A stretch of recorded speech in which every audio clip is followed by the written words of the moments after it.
Mr. Jamais Cascio is selected by Foreign Policy magazine as one of the top 100 global thinkers in the world. He writes about the intersection of emerging technologies, environmental dilemmas, and cultural transformation.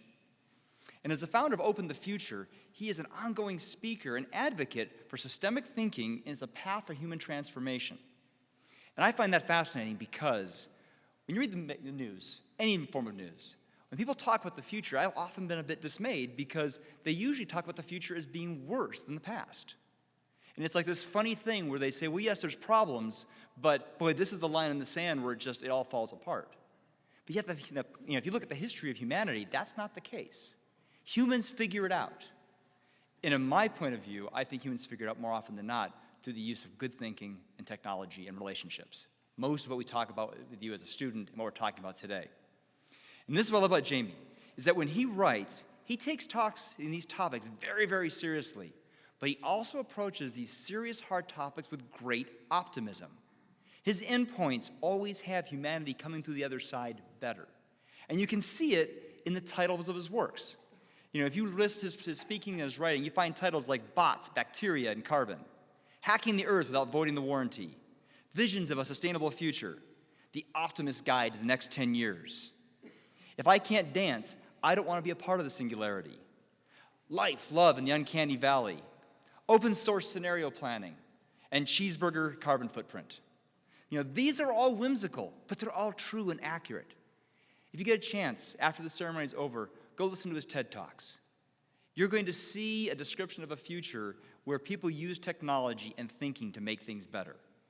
His approach represents a blueprint for you graduates. You have tools and you have capacity. And it would be very easy for you to devote nearly all of your energies towards that for personal gain. And that is totally fine.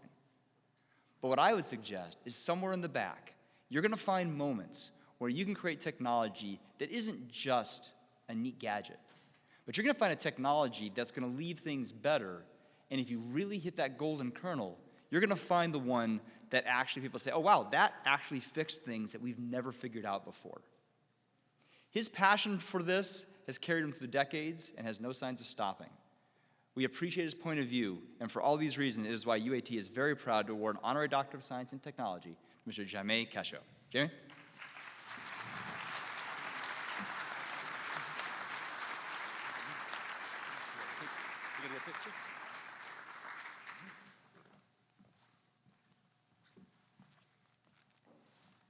Well, now I'm blushing. So thank you very much. Thank you for having me as part of this commencement ceremony. Thank you for the Honorary Doctorate. Thank you for thinking about the future. So, graduating class of 2017, welcome to real life. I hope you survived the experience. Now, yes, that was an uncanny X-Men reference, but it's also true. We are well into an era of massive, largely unprecedented volatility.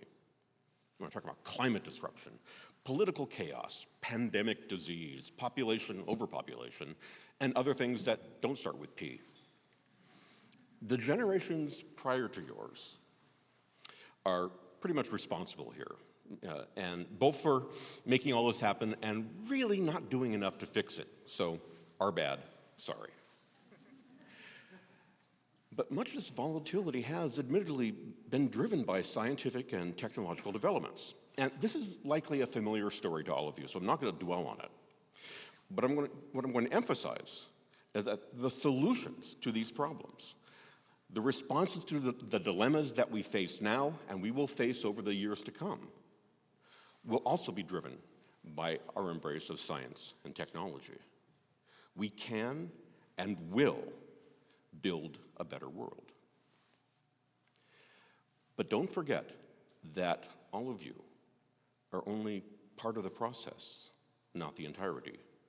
Now, you have almost certainly been told that you are building the future, and you are.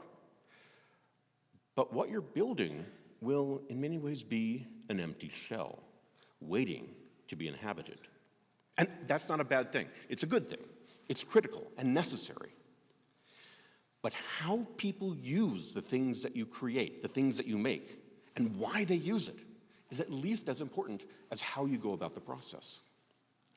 Moreover, the meanings that people will give to what you've made will often vary quite considerably from what you intended. Now, regardless of what intellectual property lawyers say, once you release something into the world, it's no longer yours.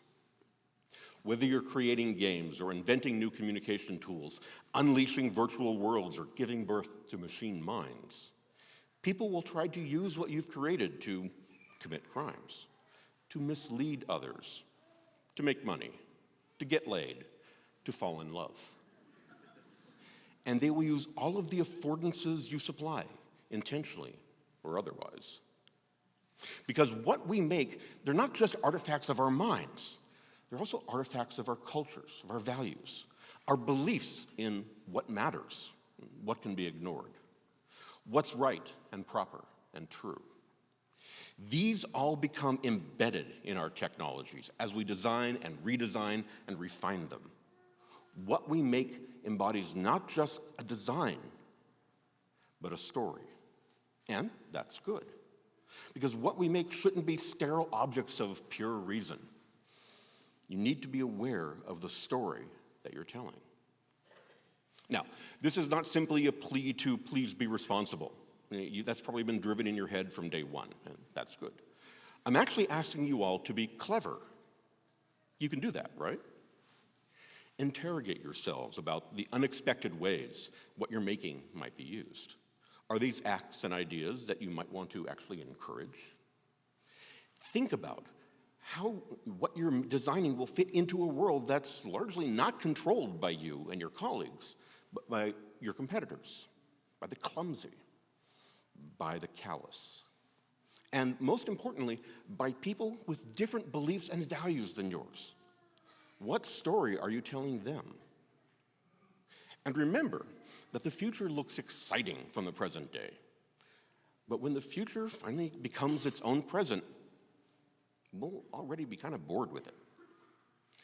The future is thrilling, the present is banal, and every current moment is a cemetery of failed and forgotten tomorrows.